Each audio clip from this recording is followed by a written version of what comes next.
Magandang araw mga ka-DIY. For today's video ay ito naman po yung ating ite-testing. So ito po ay gagamitin po natin dun sa ating pump or diaphragm pump to be exact. Okay, so ito ay meron din pong 4 na terminal. So yung dalawa po dyan ay para sa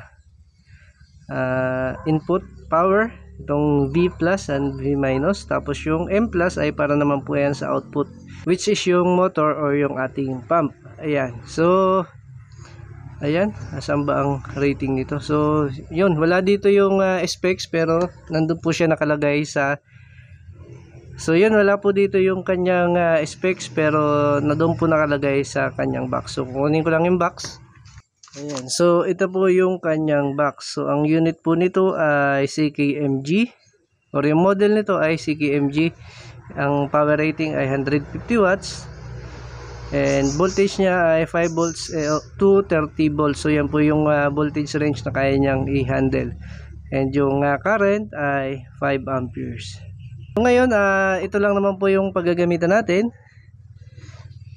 Ayan, ito po ay DC motor na 24, 10 watts po ang rating. So yun, maliit lang naman, kaya maliit din po yung controller na ginamit natin. Yun, so i-wire na po natin para malaman natin kung paano siya nag-function. Ayan, so yun, all set na po tayo.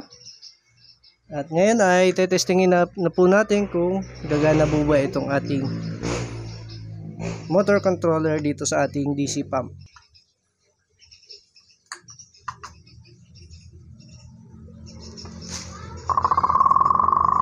Yun.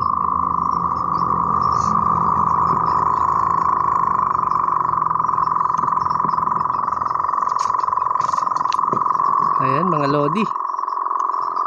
Naka-DIY, working siya.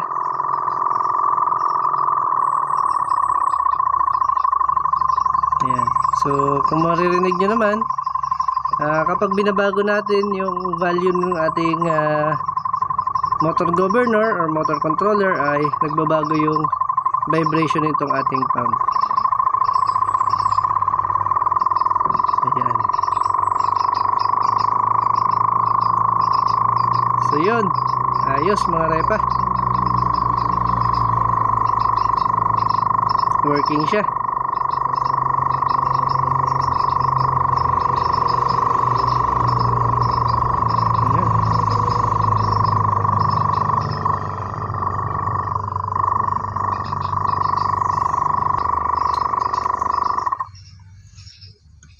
Kung interesado po kayo sa ganitong mga product, ay ilalagay ko na lamang po yung link sa description box para madali nyo pong makita.